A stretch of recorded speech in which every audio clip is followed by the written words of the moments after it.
Tri-Media Pro Incorporated. Ang mga pahayag na inyong maririnig sa susunod na programa ay hindi sumasalamin sa himpilan Tri-Media Broadcasting Network maging sa pamunuan nito. Bagkus, ang mga komentaryo at pagpuna ng mga host at panauhin na programang ito ay galing sa kanilang sariling pananaw, opinyon, paniniwala at kaugalian at hindi idinikta ng Tri-Media Broadcasting Network. Maraming salamat sa inyong patuloy na pagtangkilik. Magandang umaga. Congratulations. Tagahanga mo kami. Hindi mo lang matagal na kami nakikinig sa'yo. Kasi magandang programa mo. Bukod sa mayroong tinatalakay na tama sa bayan, mayroong humor.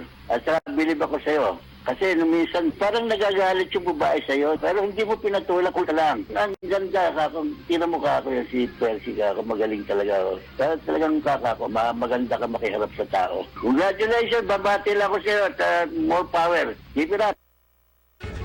Balita, impormasyon at mga isyong may kinalaman sa bayan, lahat isisiwalat ng walang takot, lilinawin, hihimay-himayin, matapang, ngunit malalim at makatotohanang komentaryo sa Lapid 5. Lapid 5, kasama si Percy Lapid.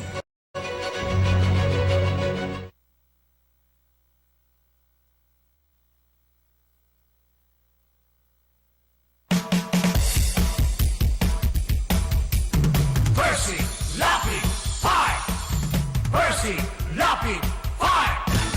Tapang mo'y kakaiba, walang takot sa pagbira. Oh yeah! Oh yeah! Kapag mayroong anomalya, ibubulgar na talaga. Oh yeah! Oh yeah!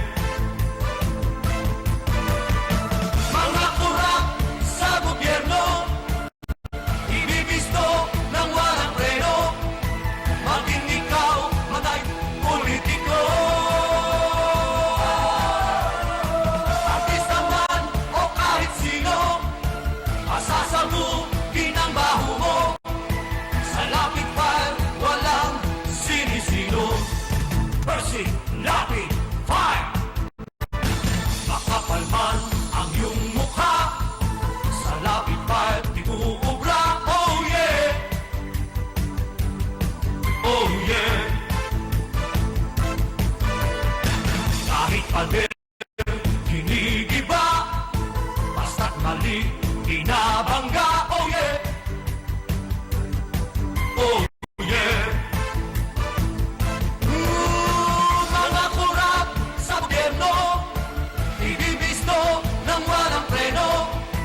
Maging ikaw man ay politiko, artista man o kahit sino, pasasabukin ang baho mo, sa Lapid Fire palang sinisino. Percy Lapid Fire! Percy Lapid Fire! Percy Lapid Fire! Percy Lapid Fire! Percy Lapid Fire! Percy!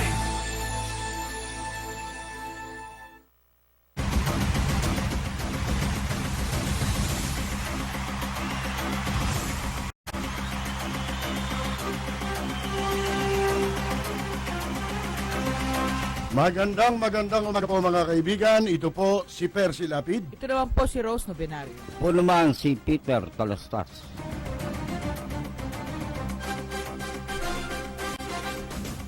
Gaya po ng dati, muli po kami mag-aanyaya sa loob ng 2 oras na pagtatanghal ng ating pong palatuntunang Lapid Fire.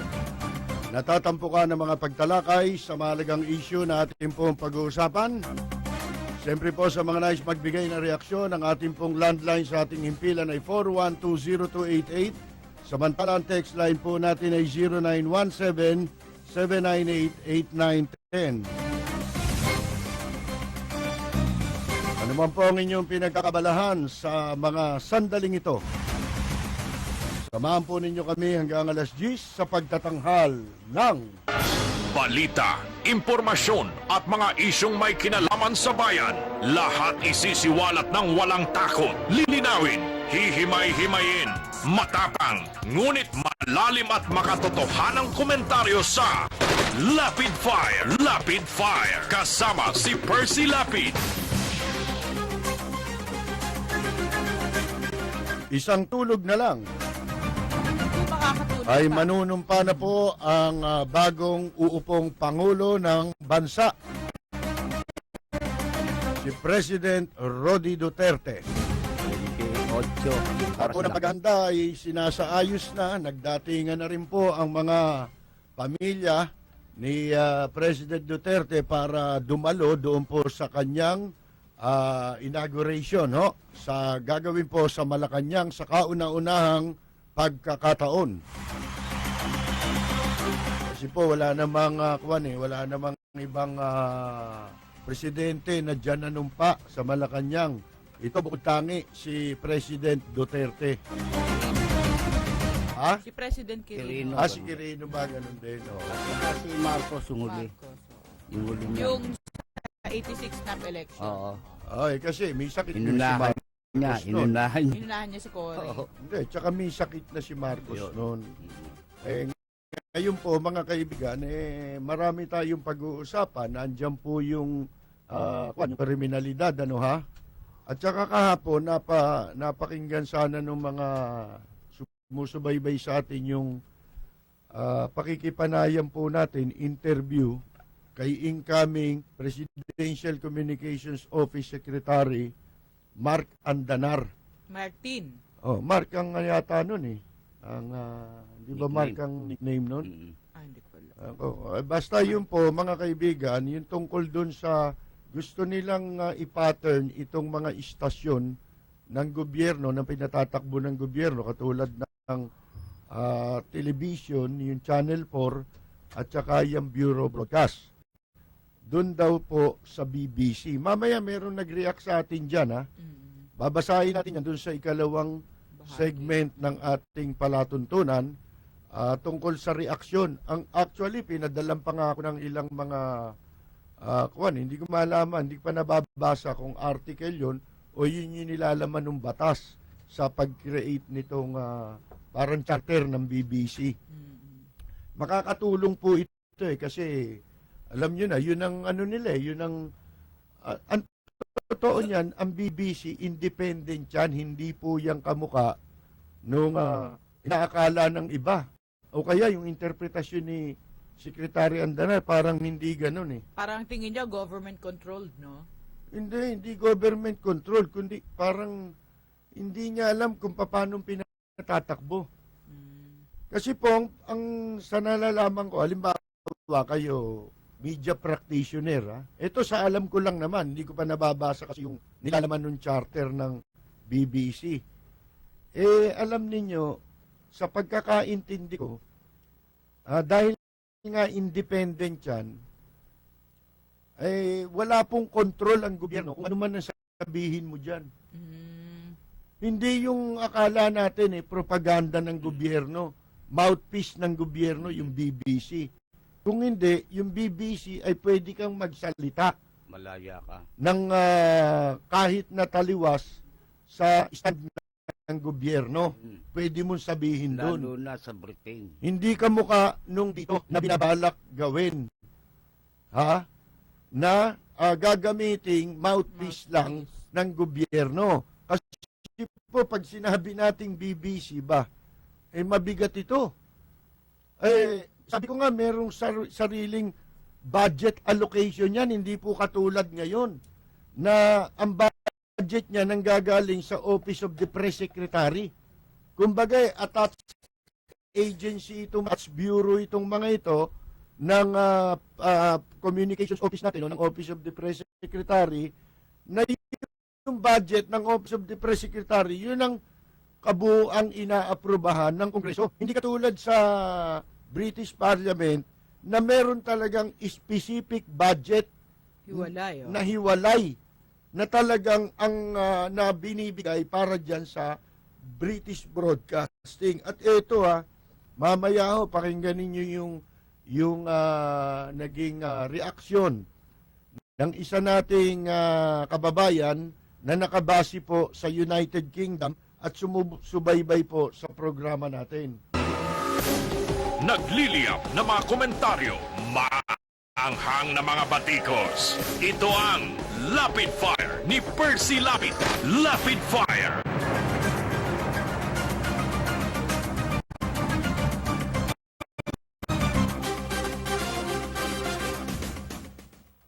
Bukod sa inauguration, ano ba ang mga kanina napakinggan ko si incoming Secretary Benjamin Jokno. Alam nyo di ba tayo nga isa sa nagtataka kung paanong nalagay sa pwesto o na italaga ni President Rodrigo Duterte itong si Benjamin Jokno tsaka yung isa pa yung si Briones. Di ba unang-unang arangkada pa lang nila pagbibitiw nila ng statement sablay kagad. Si Jokno ang sabi tataasan daw yung BAT. Babawasan yung income tax ng tao pero tataasan naman yung BAT. Mas mabigat ho yun mas malupit po kung yung BAT ang tataasan at babawasan nyo. Bawasan mo yung income tax. Pagkatapos, kung hindi nyo pwedeng tanggalin yung BAT, panatilihin yung ganun. Oo. At saka, dapat yung BAT ilagay sa lugar. Tanggalin din doon sa mga, halimbawa, public utilities. Halimbawa, kuryente. Bakit ang mahal-mahal ng kuryente? Sinisingil pa tayo ng BAT. Ipinapatong nung may-ari ng private firm yung BAT doon sa kuryente. Ganon din sa tubig. Sino ba may-ari ng tubig? Facilities lang ang pag-aari nyo. Yung tubig, di naman inyo yun sa yan kalikasan yan Paano naging sayo yan? Hindi ba?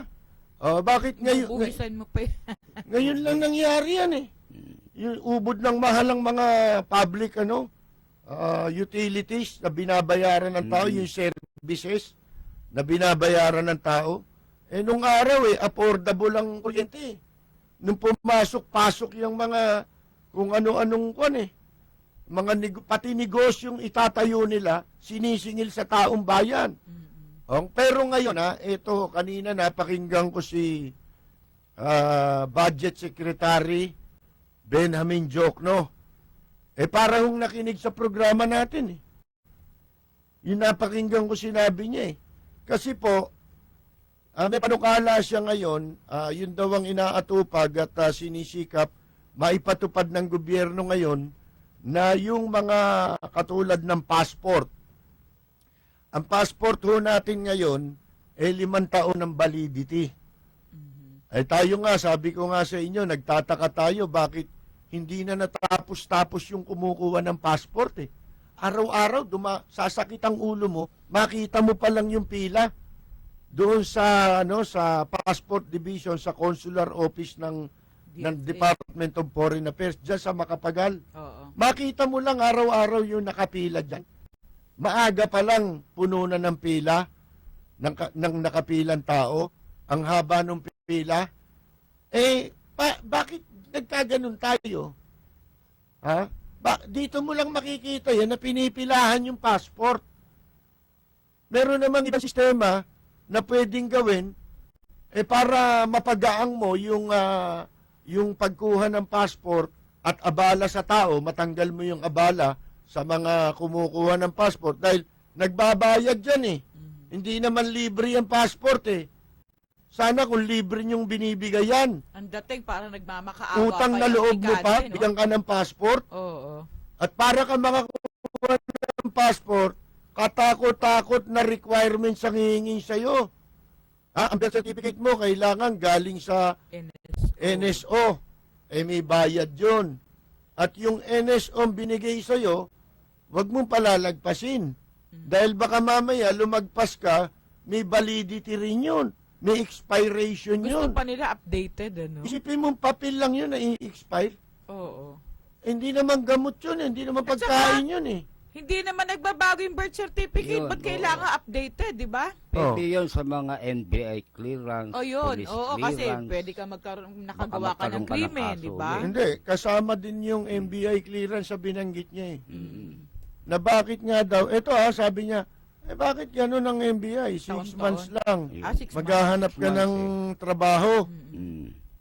Ibig mo sabihin kung di ka nakahanap sa loob ng 6 na buwan, kukuha ka na naman. Pag hindi pa rin, kukuha ka na naman. Pahaba. Hindi lang gastos yung abala, Oo. mga kaibigan, na yung MBA clearance mo, kuha ka ng kuha. Sabi ni Jokno, hindi ba malaking katarantaduhan yan? Mm. Kaya masasabi ko, nakinig sa atin mga kaibigan, kasi ganun din yung mga term na pinaggagamit natin, nung pinag-usapan natin dito yan Hindi ba? Mm. Pati lisensya, balak gawin na, ngayon, ilang bang taon ngayon? 2 years o 3 years? Ang lisensya. Halimbawa, 3 taon ngayon, gagawing 5 taon. 5 Tama yun, 5 years. Pagkatapos, yung namang passport, balak na gawing 10 years. Na ngayon, 5 years. Oo. Ang sabi ni Jokno, yung US visa nga 10 years na ngayon kalagay. Bakit mo naman gagawin 5 years? Di, yung visa mo valid pa, yung passport mo expired na. Di sana iparehas mo na lang doon sa visa. Ngayon, ganito lang naman ang paraan Halimbawa, katulad ng NBI clearance. Yan talaga, nagbabago yan. Kasi hindi mo alam kung makakagawa ng krimen itong taong ito. Kumuha ko ng birth certificate ng NBI clearance ngayon, kinabukasan, nagnakaw ako, na aresto ko, o kaya nagdroga ako, pumatay ako. Pero pwede talaga bago yung sitwasyon ng tao. Pero hindi naman, Napakaikli. Ganun kaigsen. hindi kinakailangan i-require mo siya na kumuha ulit ng bagong NBI clearance. Alam mo kung bakit? I-present mo yung NBI clearance mo, pagkatapos, i-verify mo sa computer kung merong existing na kaso ito o wala, na ang magbe-verify yung mismong agency na pinapipresentahan mo ng iyong NBI clearance. Mahirap bang gawin yun? Computerized na tayo ngayon. Malalaman mo yung data kagad. I-require mo, dapat yung panghapabuhay na niya Isang beses lang. Verification na lang. Kaya mas maganda kung yan, palitan lahat ng ID. Ibig mo sabihin, pagka may ID na, halimbawa, nag-ID system tayo. National ID. Di may isa ka na lang identification. Ngayon, kung ang identification mo, ibig mo sabihin, hindi ka na magkakakaso. Masasabi mo ba na hindi ka makakagawa ng krimen? Hindi ka masasangkot sa krimen? Hindi ibig sabihin na wala ka ng krimen. Di ibig sabihin, kukuha ka pa rin ng NBI. Di ba? Kahit may national ID ka na. Bakit hindi ang gawin na lang isang identification, pagkatapos, kung mag-a-apply ka ng trabaho, i-verify mo lang sa isang tanggapan. Di doon ka na lang magbayad. Sabihin mo na lang, halimbawa, sa census, yun na maging trabaho, hindi yung issue sila ng issue ng birth certificate. Araw-araw ba pinapanganak? Yun ang nakakabwisit, Yun ang yung may katarantaduhan expiration, talaga. yung NSO certified na. Nag-expire pa? Walang expiration yun. Kung Oo, pagpatay dapat. ka na, expired na yung ano mo. Ibig ko sabihin, kukuha ka lang ng verification. I-simplify. Isasalang lang, ito ba pangalan mo? Itatype lang sa computer. Tama ba ito? Tugma ba? Tugma. Tatak. Pagkatas, bayad. Di, nakatipid pa kayo sa papel, mga damuho kayo. Hindi ba? Nakatipid pa kayo nakaligtas pa kayo sa sunog. Kasi yung papel, pinagmumula ng sunog yan Saka hindi, yung sabihin yung mga puno, hindi masyado maabala dahil dyan nanggagaling yung papel. Bakit Di pa ba? gusto ninyo? Yung issue kayo ng issue? Yun ang- Dapat isulog na ngayon ng gobyerno yung paperless transaction, no, sa lahat. Oo! Sabi ni Duterte, at least 3 days na lang. Binibigyan niya ng ganung ano Maximum of Maximum. Hindi nga yung sinasabi mo, proseso Ang sinasabi ko, simplify. Bakit kinakailangang mag-issue? Ba't mag-aaksaya ka pa ng papel? Siya rin yun. Ano ba ginawa mo dun sa papel? Ang ibig sabihin. Halimbawa, may luma akong birth certificate na expire. Kukuha ko ng birth... Iba na ba nakasulat doon pag kumuha ko ngayon? Yun ang nakaka-buisit Mali yung nga birth yung salita na certificate. expire eh. Hindi naman na-expire yan eh. Wala expiration date ng birth certificate. Hindi yung certification ng NSO. Oo. Gusto ni kasi ng ibang agencies, pag sabit ka ng NSO, updated yung bagong Mali certified nga. Mali nga yun. Pag yung nung araw ka pa yung pinresent mong NSO certified na birth certificate, nung araw pa in-issue, ayaw nila yun. Nagsabuatan sila eh. Oo. Kailangan i-require nyo to. Malaki kalokohan yun. Yung NSO kailangan to kasi magkakakwarta tayo rito. Corruption yan eh. Red tape. Pag may red tape, andyan ang corruption. Ayun na nga. Pwede naman, halimbawa, may ID ka na. Kailangan pa ba yung certification ng MBI clearance? Dalin mo lang yung ID sa isang opisina, makikita na. Di ba kinukwento ko sa Amerika? Ha? Nagdadrive ka. Sinita ka ngayon ng polis, inahabol ka ng motorcycle cap. Di hinto ka. Lalapit sa yung pulis. Hihingi ng driver's license mo.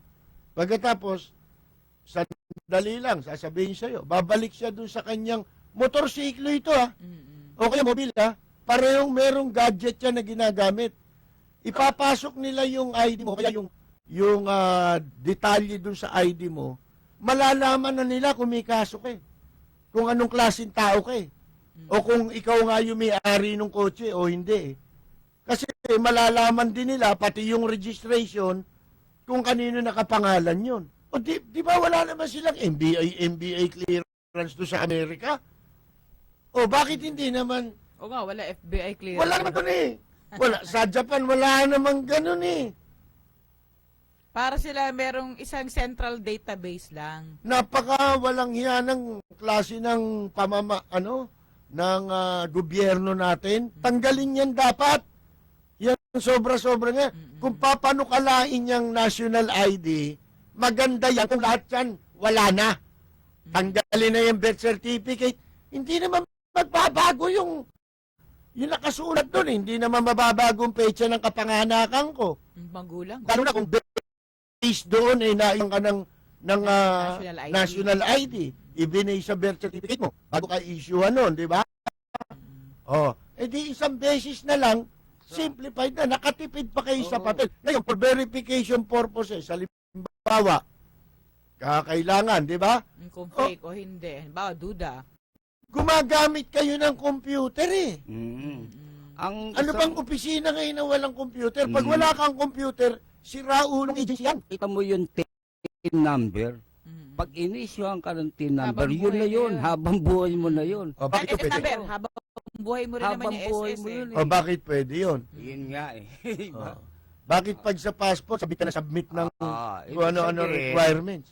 Pagtarantaduhan. At saka kwentahin mo yung nakalap na birth certificate niyang niyang DFA. Sobra sa populasyon eh. Maniniwala ka ba? Sa dami niyang nag-a-apply na yan, nagtataka ako, hindi nauubos yan eh. Samantalang sa ibang bansa, Japan, Amerika, pumirma ka na, mag-fill up ka ng application form, email mo, babalik sa iyo, passport na. Kung ano yung requirements sa inyo, litrato, isama mo na ron. Pagbalik sa iyo, gawa na yung passport. Hindi ka na pupunta eh. Katulad sa Japan, ganun din. By mail. Babalik sa iyo, passport na. Ano problema ron? Laging may personal appearance gusto rito eh. Meron naman tayong bagong proseso ngayon. Hindi na pinakikinabangan yung post office. Magnanakaw yan eh. Kaya nga tayo hindi makapag-mail dyan. Hindi yan, mapagkakatiwalaan yan. Magnanakaw yan eh. Yung post office na yan. Kaya yung mga importante dokumento, mahirap padaanin dyan. Kaya sa commercial na lang eh. Kaya meron ngayon yung mga door-to-door, Mga courier yung mga service. courier, ha? Mga kaibigan. O kamukha ng UPS, mga LBC. LBC. O, yun. Pwede naman gamitin yun eh. Ginagamit nga ng US Embassy yun eh. Yung Tugo. Oo, yung Ha? tugtog. Tugo, mga kaibigan. O, pagka nag-apply ka lang sa US Embassy ng visa mo, o hindi mo na, papipiliin ka nila ng choice mo. Ano gusto mo? Pipick upin mo yung passport o gusto mo iatid na lang sa bahay mo ng courier service? Pag pinili mo yung courier, meron yatang additional na payment Oo, konti para lang. doon. Mm-mm. Ay hindi ka naman, wala naman silang kickback doon siguro. Mm-mm. Hindi naman kumi-kickback yan. Hindi naman mga Pilipino kasi yan. Na lahat na lang ng gagawin, kamukha ni Purisima. Parang Korean, ha? Kaya Magkano, kino-courier para magkanegosyo yung anak niya. Di ba? Mga kaibigan, ganun po ang simple bagay. Ba't kailangan nating, yung gusto natin yung magulo? Mm-mm. At saka opisina ng gobyerno yan, di ba kayo nabubisit na, di ba kayo nagsasawa sa ginagawa ninyo? Araw-araw, transaksyon, iba-ibang tao pumupunta dyan, kaya kung ano-ano nasasagap natin sakit. Ha? Kung mabilis lumaganap ang sakit dito, bakit? Contact ng contact eh. Lalo na yung mga senior citizens, di ba? Para padayuhin mo pang personal. Pasasakitin mo ang Oo. ulo. Hindi na nga halos makalakad. Sa Amerika, ganun. Mm-mm. Yung SS mo, monthly, hindi mo kailangan mag-follow up. Mm-mm. Automatic, dumadating. Dati naman, mayroong mga ganyan. Mm-mm. By post office. Paano nga? Nagnanakaw na ngayon. Mm-mm. Nung una, alam mo, yung mga nagdi-deliver ng sulat, ano tawag doon? Kartero. Yung kartero. Mm. Dati yun, nagdi-dilihinsya lang yun eh. Nangihingi. Pag naghatid, na may hinatid siya yung gano'n, alam nila yung hinatid nila, SS, di ba? Mm. Pera yun eh. Pension, di ba? Veterans, ganyan. Kailangan may abot ka. Oo. Pakonsuelo, kumbaga. Oo. Mm. Ganun po ang ginagawa dati. Pero dumating na tayo, pati sulat ng may sulat, binubuksan ng mga hayop na yan dyan sa post office. Para nakawin, alam mo naman yung mga Pilipino. Nung araw kasi, katulad namin, yung unang-una nag-abroad sa amin, yung panganay naming kapatid. Ano yun, 70s yun, mga 74. Nung nasa Japan siya, pag sumusulat sa amin, may nakapaloob Mm-mm. sa sulat na Lapad. mga yen. Mm-mm. Nag-iipit doon. At saka palitan namin diyan sa may Santa Cruz, doon sa may simbahan. Ang dami nagpapalit ng pera diyan, di ba? Mm-mm. Diyan, pinapalit. Wala nagnanakaw noon. Halimbawa, magpapadala ng package. Hindi. Wala ka naman binabayaran eh. Saka hindi bubuksan yun. Kahon. Mm-mm. Wala. Bibigay sa'yo. Mm-mm. Pagbigay sa'yo, pagbukas naman namin, meron pa rin sulat doon na doon iniipit yung pera. Wala nagnanakaw nun eh. Ngayon, may magnanakaw na, kaya dapat yung post office, isara na yan eh. Yung pag-iimprenta na lang ng istampang pwede mong asahan dyan eh. Di ba? Mga kaibigan, hindi naman nila gampanan yung pwedeng sana kung yung katulad ng Yung serbisyo ng courier yung serbisyo nung oo. iba ina-adapt nila. At saka wala nang ganong silbi ang post office dahil may mga electronic mails na tayo ngayon eh. Dati pinakikinabangan yan dyan eh. Ngayon, meron na tayong patakaran para sa pagpapadala ng pera. Dahil kailangan nga naman yung pirang pinadala mo na ire-record. Kasi kung ipapalit mo lang kung saan yan, pero kung pinadala sa iyan, yung dumaan sa tamang proseso, pinadala sa iyo sa paraan na pinapayagan ng gobyerno, namo-monitor yung pera. At least may napapala ang gobyerno natin. Yun ang ayusin natin sistema. Yun nga sinasabi ko sa sa OWA, dapat mga OFW, meron sariling bangko eh. Yun lang yung postal bank. Pwedeng i-reminda yan na gawing daanan ng remittance ng OFW. Para kumita kasi kita ko naman Hindi, bakit ka pa Parang maglilipat liit-liit. dyan? Di yung OFW mismo magkaroon ng sariling bangko. Para exclusive sa kanila, hindi magulo. Yung postal bank, yun na lang pag-issue natin ng ID. Kita mo yan, pati yan, kumikita sa ID yan eh. Mabili ngayon yung ID nila eh, kasi madaling kunin. Ang Madali. ano na, 3 taon na lang din yung validity ng Saka dati, 5 valid yun yun. eh. Kasi bayad ang hinahanap nila, hindi naman yung ano. Saka ano din doon, NSO certified birth certificate na naman yun. Kita mo. 350. Patong-patong eh. Barangay Lahat clearance. ng gagawin mo kay... Ah. Alam mo yung NSO na yan, iba yung for local na gagamitin mo halimbawa, may purpose, May for employment local. local employment, tsaka abroad. Oo, Magkaiba? ibang bayad. Anong katarantaduhan yan? Ba't Oo. hindi na ba ako yung pag mag-abroad ako? Nakakaasar talaga. Hindi ba? Walang logic eh. Mm-mm. Mga kaibigan, kaya po, maganda kung talagang maisa sa katuparan yan. Alam mo, sa totoo lang, napakabigat ng pasanin na nakaatang ngayon kay Duterte sa dami ng ipinangako niya. Oo. Eh At saka lahat yung- dyan, Mm. wala kang pangako dyan na hindi aasahan sa'yo. Inakalista yan, nililista yan ng mga tao. Oo, tatandaan nila yan. Lalo na yung galit sa'yo. Mm-mm. Lalo na yung natalo. Mm-mm. Yan ang inaabangan yan eh. Yung magkamali ka. Oo, kung ano yung ipipinta sa'yo. Mm. Yun ang hinahanap niyan, hindi yung kung ano yung mabuting magagawa mo.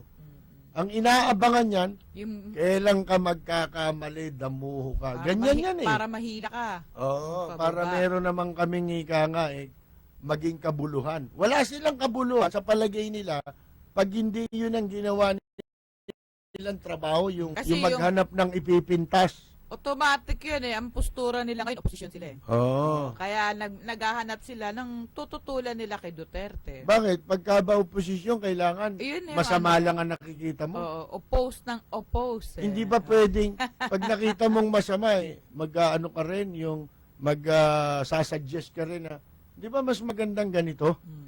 Medyo ika nga, di mas maganda pa nga, opposition din yun eh. Kaya yun yung isa sa mga maganda kay Duterte. Di ba yung leftist, mahilig yan mag-oppose ng mag-oppose. Kaya sabi niya, sige, bibigyan ko kayo ng pwesto sa gobyerno para lahat ng advokasya nyo, maipatupad nyo yung mga gusto nyo mangyari. Tignan natin. Ayan, binigay silang pwesto. Ngayon, pag pumalyad sila dun sa tungkulin nila, saka makikita ng tao kung gaano ka-relevant ngayon yung At saka ang leftist, opposition diba? dito, hindi lang para pumuli. Manira. Yun ang Yun nga. masama.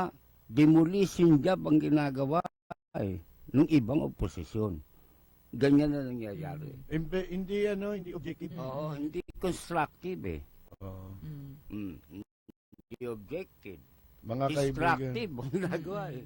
ang hinahanap nila, makamali ka. At yun ang gusto nila. So, sobra. Ayaw nilang magtagumpay. Ito yung mga kasi ewan ko Ano yung tawag doon? Crab mentality. hindi kasi hindi makikinabang. Yun, kasi ang hinahanap ng mga yan, pakinabang. Personal ang kanila interest. Halimbawa, followers yan ng mga hindi nanalong kandidato. Di ba? Katulad kay Bongbong. Walang ginawa yan kundi magmura kay Lenny. Ano kasalanan ni Lenny? Saka sila sa inyo? yung napansin ko kahit sa social media, sila yung nakikreate ng riff kay Duterte at kay Robredo na Oo, wala naman wala eh. naman. Diba? Wala naman sinasabi. Magawa ng naggawa-gawaan sila ng alitan At na saka wala naman. Tsaka si Lenny Robredo, puro kahit Susuportahan ko administrasyon. sa kabila puro ng ganun. mga sinasabi ni Duterte, wala ka marinig na masama. Oo. Sa kanya pa nga, tinatanggap niya pa rin. Kumbaga, sinasalo niya yung suntok. Oo. Hindi man siya gumaganti. Ang ganti niya pa yung pagpapakumbaba pa. Ba't nagtataka naman ako sa social media? Tignan mo yung social media, masama pag hindi tayo marunong gumamit niyan eh. Oo, hindi lahat na nakalagay dyan totoo. Maraming abusado. Diyan mo Oo. malalaman ng mga taong abusado. Nakikita pa utak ng iba. Napakaganda sana niyan, na maging paraan ng boses ng mamamayan. Kasi, ang totoo, kung merong mga nalulutas na problema ngayon, hindi dahil sa media, hindi dahil sa amin, hindi dahil sa periodiko. Mas madaling malutas ngayon ang problema pag na-Facebook ka. Mas naging viral, no? Oh, pag nag-viral, Mm-mm. doon lang kikilos ang LTFRB. O LT. Banatan mo yung leching yan sa dyaryo, sa Bala radyo. Hindi kayo iintindihin yung si Intot, ha, mga kaibigan. Buti na lang, last day na ngayon. Si Ariel Intot. Mm-mm. Ayan po, ha? Hindi kayo intindihin yan. Mas iniintindi niyan yung viral sa Facebook. Alam niyo kung bakit? Eto, tingnan ninyo. Yan ang pahalagaan ninyo. Hindi nyo dapat abusuhin. Bakit? Kasi nakikita natin kung ang taong bayan magkakaisa sa mga bagay na mali. Mm. Di ba? Mali ang isang bagay. Ito yung madalas natin sinasabi. Ang mali, mali yan. Yung katotohanan, hindi mo mababago yan. Sa Amerika, napakalakas ng public opinion. Ganon din sa Japan. Hindi mo na kailangan mag-rally. Salita lang ng tao, pag nakita ng gobyerno na nagsasalita na yung mga tao, tigil na sila kung ano man yung mali nilang ginagawa. Kung pwede mag-resign pa Oo, sila. nagre-resign. Yan ang magiging paraan para lumakas ang public opinion sa Pilipinas. Kasi itong mga tarantadong nasa gobyerno, baka akala ninyo, nagmamalaki yan kasi nasusuhulan nila yung media. Hindi sila takot sa public opinion kasi meron silang mga media-medyahan na nababayaran. Hindi naman journalist ang pinapractice. Hindi naman journalist profession. Kundi yung PR service ang pinapractice. Nagmamaskara lang na journalist. Yun ang tandaan ninyo. Kami lang ang nakapagsasabi nito. Walang tatapat sa inyo ng nito. Na yung professional journalist at saka PR, hindi mo pwedeng i-practice ng sabay. Mamimili ka ng isa. Ano, gusto mo maging PR? E di, umalis ka bilang journalist. Ha? Unethical yan sa profesyon ng mga nasa media. Oo. Oh, mga kaibigan. Dito nyo lang maririnig yan. May magsasabi ba sa inyo yan? Eh, pinagkakakitaan nila. Ba't nila ibubulgar yan? Nung binulgar nga ni Duterte, nagalit sila. Di nakita ninyo. Si Duterte, kaya ako nagpapasalamat ako, naging presidente yan eh. Bakit? Lahat ng sinasabi natin, sinasabi niya na rin eh. Yung pamamaraan niya ng pagsasalita, pamamaraan din ng pagsasalita natin. Frequency ba? Nung araw, nung wala pang, hindi pa napapakinggan si Duterte, may mga, akala mo, sinong matataas sa alta susyudad eh. Yukuhan niya yung si Lapid Fire eh. Nagsasalta yan ng tarantado eh. Sasalta yan ng hinduropot eh. May pagkabastos siya. Bastos daw yun.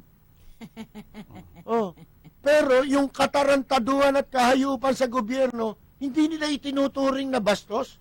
Hindi ba mas mahalay, mas malaswa yung pagsamantalahan mo yung pera ng gobyerno? Hindi ba yung pagsamantalahan mo yung mga mamamayan, yung pagtitiwala ng mamamayan nakawin mo, pati pera ng gobyerno, ninanakaw mo, alin ang mas malaswa? Hindi ba ganun din si Duterte? Sabi niya, ano masama sa pagmumura? Ako nagmumura, di man ako nagnanakaw. Gusto nyo ko i-boycott? Mga ugo kayo. Gusto niyo ako impeach? Di-impeach niyo ako. Tamo, nakahanap. Maganda yan eh. Maraming mababago rito. Mababalik tayo sa katotohanan eh. Nawala na tayo sa Sa realidad. sa reality. Ha? Sinakop na tayo ng ibang planeta. Parang ilusyon na lang yung buhay. Oo, para bang Kaya bangungot. parang yung sinasabi ni Mayor Lim na dadating ang araw tayo na matatakot eh. Tayo na magpapakulong sa sarili natin. Bakit? Nasa labas na yung kriminal eh. Nagiging mayor pa nga eh. Tumatakbo, binoboto pa eh. Ano mangyayari pagka dumami lahat yan? Pinayagan mo yung mga kriminal makakuha ng pwesto sa gobyerno. Ano mangyayari? Di tayo ngayon na matatakot. Dahil tinan mo, gagawa ng krimen yan eh. Si Erap ba, tumino ba? At saka yung Di ba pinayagan, krimen ang ginagawa ni Erap yung laban sa pinayagan mamamayan? nilang tumakbo, convicted na kahit ba pinardon, walang remorse, ni hindi nagsisisi. Balik Diba? na eh. Kaya ang labas, sindikato. Mm-mm. Ano ngayon? Tayo ngayon. Pagka binanatan mo sila, panganib ka sa ginagawa nila. Kaya ang gagawin sa iyo, kakausapin yung istasyon ng radyo, gagamitin nila yung mga samahan, ha? Para ikaw ay matanggal sa media. Tatanggalin ka nila, tsaka doon ka nila gigipitin ng gusto. Pagka wala ka na sa media, mga gago. Yun ang gagawin sa inyo. Bakit? Panganib ka. So, ano mangyayari? Dadating ang araw, yung mga law-abiding mga peace loving, para maging matamo mo yung kapayapaan, para mas magitiwasay ka, kailangan nasa loob ka ng kulungan. Dahil nasa labas ka lahat ng kriminal. Yan ang nangyayari. Kaya itong pagpipresidente ni Duterte, matupad lang. Ha? Yan, katulad niya, no? Yung mga media, hindi kayo makapasok. Hindi katulad nun, inuuna ka pa kanan yan, kasi maaarte yan eh. Makala mo kung sino mga kundesa yan eh. Bine-baby ng presidente. Lalo na pagka yan sila Doris Bigornia. Ako, O ngayon, hindi sila makakapasok. si doon. Karen Davila, mga kaibigan, di ba? Pagka yan ang mga nakaharap mo, mga animal yan, mga sus Mariosep, iba yan. Ha? Ang gusto niyan naka-red carpet, ha? Pag magi-interview. Exclusive. Tapos pagkatapos niya, kailangan meron kang pakimkim. Pag walang pakimkim ba, babanatan ka na. Si Karen, Nagliliyap na mga komentaryo, maaanghang na mga batikos. Ito ang Lapid Fire ni Percy Lapid. Lapid Fire.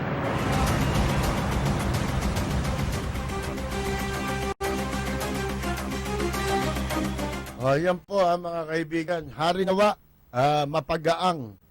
Ang dami talaga naiinip. Oo. Lalo na, no, malapit na. Kung kailan mas malapit na, talagang ang daming At nasasabi. saka, ngayon, parang no, biglang nabuisit yung tao doon sa paalis, ano? Wala na, hindi pinapansin. Nabuko eh. Dati, tuwan-tuwa yung mga tao eh. Ngayon, yung pagdating niya sa gobyerno, natuwa. Pag alis niya sa gobyerno, nabuisit. Wala na, tapos na yung mga kunya-kunyari. Pagka si Kayo, ang boss Duterte, ko. pag si Duterte, nagtagumpay yung mga, kahit ilan lang sa mga sinabi niya na importante, tapos na yung pagkukunwari ng mga nasa gobyerno. Kaya nga, alam mo ultimong politiko, galit dyan eh. Ayaw nila kay Duterte. Oo. Kasi kalaban, parang kilim. Panganib. Parang yung ginawa ni Mayor Lim sa Senado, di ba? Nagalit sa kanya mga politiko ron eh. Bakit? Unang-unang pinasang batas eh. Yung pinanukalang batas, anti-political dynasty. Sinundan, abolition ng pork barrel. Tapos sumunod, Decriminalization ng gawing civil libel. case and libel. Sabi Sabi na ng mga politiko, teka, pag-ibig tayo. mukhang kinakalaban tayo nito. Bakit? Wala naman, hindi naman iniisip ni Lim yun. Ha? Ang target ko rito yung mga politiko. Ang gusto lang niya, maging maayos yung sistema ng pamahalaan, hindi ba?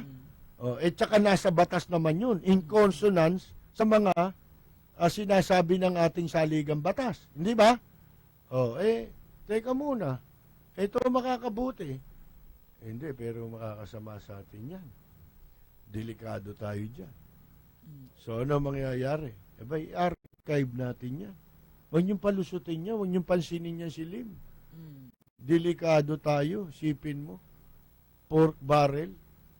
Ba't pa tayo nagsinador kung wala tayong mananakaw? Yan ang katwiran nila. Di ba? Bakit pa tayo tatakbo sa politika kung ang susunod sa atin kalaban din natin? Di ba? Kailangan anak natin. Kabit natin si Laarni, dyan, ilagay mo dyan. Si Laarni nga nagpapatakbo ng City Hall ngayon ng Maynila. Tsalap-tsalap daw ang mga vendors, tsaka pasugalan nga dyan, mamaya eh. Bulgar natin tong pasugalan sa Oo. Maynila, di ba? Alam mo yung vendor, Oh. para bang daig pa niyan ang isang malaking mall. Pinakamalaking mall yan. Kahapon sa Eh, isang reserva estasyon, mo na yan Mamaya, mamaya. mamaya. Oo. Ngayon ito, yung kriminal pala na pinatay dito sa sa Las Las Piñas. Piñas. Yung si Jaguar, Oo. yun ho, number 1 pala yun sa Moswa, drug, listahan ng drug pusher sa Cebu. Wanted doon. Yung pala, may mga bahay dito yan sa Metro Manila at nagkaroon nga ng encounter na napatay siya dyan sa malapit sa isang bahay niya sa Las Piñas. Ngayon inilibing ho ito doon sa Cebu. Sabi nga sa inyo nagiiyakan yung mga tao nung namatay napatay. Ano pa, no? Heroes burial, ano? At daig pa si Magsaysay nung nilibing Tinalo si Magsaysay tsaka si Ang Cory. haba, no? Oo. Oo, parang Tinalo si Ninoy Aquino, mga kaibigan. funeral march. Grabe. Kala mo. Nakaitim lahat. Oo. At hindi, nagpagawa pa sila ng t-shirt, yung may mukha nung tao. Sipin mong pondo yun. Yan ang nagpapakita. Bakit yung dinadakila yung drug Hindi lord? pa yun Hindi, tsaka pinondohan yun. Oo. Tsaka ano yun, ibig sabihin, napakalala na naging problema sa droga. Sa Sipin Cebu. mo yung perang pinakalat nun. Tsaka yung Isang bayan, binigyan. hindi, tsaka yung oralidad. Yun. Bagsak. Hindi mo naman masisisi. Di ba sinasabi nga natin, kakaiba na ngayon ng mga lumalabag sa batas Yung lumalabag sa batas, yun ang matapang. Di ba? Kung sino yung mga kriminal, abay sila pa nag-ahari-hari yan. Lantaran sa lipunan, may mga bodyguard na pulis. Hindi ba?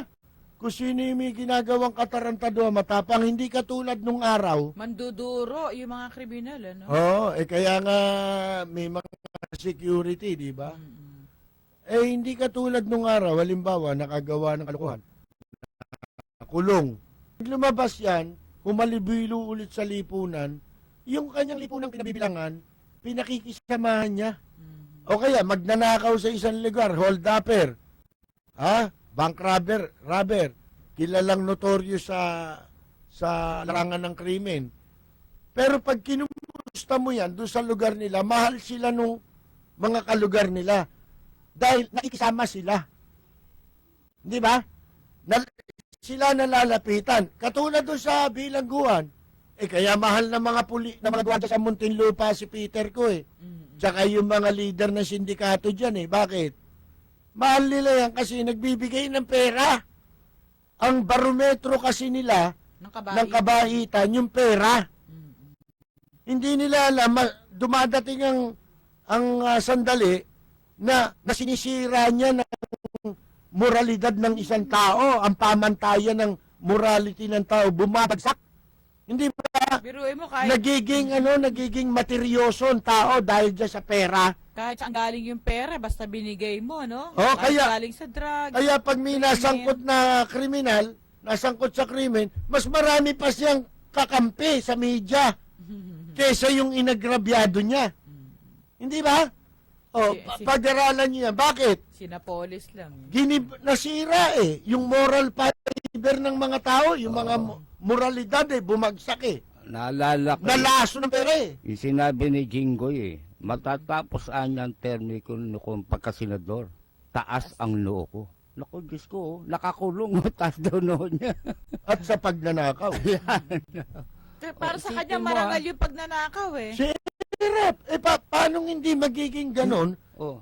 Yun ang nakita nila sa magulang nila Hindi naman sa pag-ano na pinipersonal. Kasi pare-pareho silang nasa public office At Ang pare-pareho katunayan, silang kaso. dapat wala sila sa public office. Pare-pareho ng kaso, no? Iisa. Mm-mm. Ano yan? Panata? Ano yan? Hindi nahihiya. Angkan? Mga kaibigan, Kaya, ito, pagka tayo nagkamali pa ng, halimbawa, nalasong paisip natin ngayon, amatay natin yung huwag magkamali si Duterte at saka yung mga tao niya. Ito nga, kayong mga pinag-a-appoint ni President Duterte, huwag kayo mag-alabang. Kasi hindi naman kayo binoto namin. Eh kayo, magyayabang kayo ngayon, sa bandang uli, baka mamaya, sa kandungan din ng corruption ng bagsak nyo, sa kandungan ng weteng, ng droga, abay, mahiya kayo, mga hinduropot kayo. Kasi kayo, nilagay dyan, ang nagtitiwala lang sa inyo si Duterte. At si Duterte, pinagtitiwalaan ng bayan. Si Duterte ang ibinoto, hindi kayo. Lalong hindi si Peter Cayetano. Ha, mga kaibigan? Kaya, huwag kayong abusado sa kapangyarihan. Sapagkat ang talagang dapat na maging klase ng pagkatao ng mga nasa gobyerno, maging kayo, maging accommodating kayo sa publiko. Huwag kayong maniniwala sa mga PR. Yan ang wag na wag ninyong gagamitin. Yan ang sisira din sa inyo sa bandang huli. Tandaan nyo yan, kasi puro inggitero yung PR na yan. Ha? Pag kinuha nyo yung isang PR, kahingitan kayo ni iba, sisiraan kayo. O meron naman dyan, nag-PR, ang gagawin, pasisiraan ka muna, at saka kakakausapin. Para nang sa ganon, sasabihin sa'yo, Patitigilin niya. magkautang na loob ka sa kanya. Kunyari, naku, pinatigil ko niya si ganon. Ako nga bahala dyan. Hindi mo alam, siya nagpabanat sa'yo noon. Siya gumawa nung katarantaduang yun. Para manakaw yung tiwala mo, di ba? Ganyan po. Kaya mag-ingat-ingat kayo. Dumirekta kayo sa media. Nanalo si Duterte nang walang iniabot sa media at walang kinausap. Kami ba kinausap niyan? Hindi naman kami kinakausap niyan eh. Kilala ba namin yan? Hindi namin kilala yan eh. Mga kaibigan, dumirekta kayo.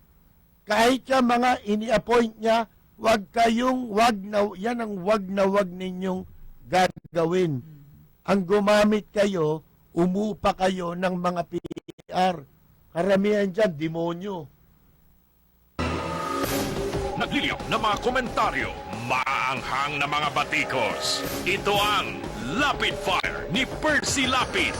Lapid Fire.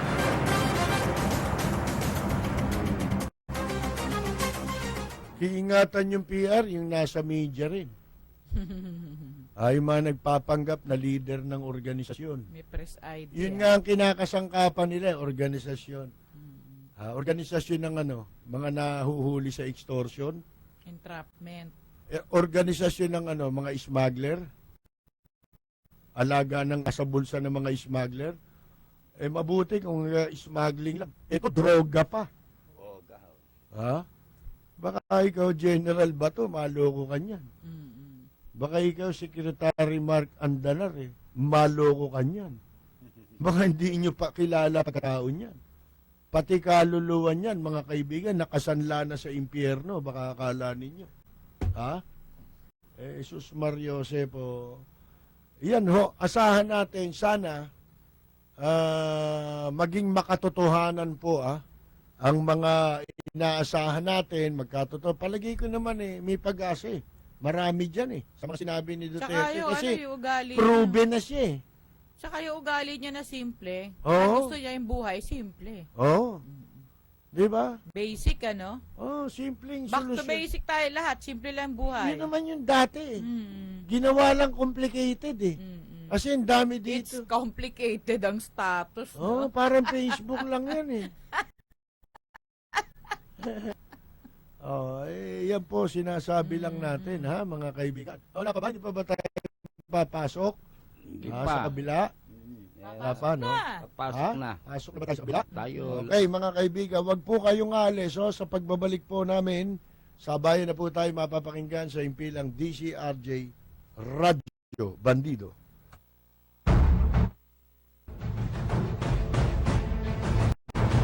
Mga pangunahing balita at impormasyon na dapat ninyong malaman, mga kabulukan, pasisingawin at isisiwalat sa Lapid Fire. Makabuluhan at makatotohanan ng komentaryo para sa kapakanan ng bayan. Ihahatid sa inyo ni Percy Lapid, Lunes hanggang Biyernes, alas 9 hanggang alas 10 ng umaga. Samahan si Percy Lapid sa Lapid Fire dito sa DZRJ 810, hatid sa inyo ng 8 Trimedia Broadcasting Network. Trimedia Pro Incorporated.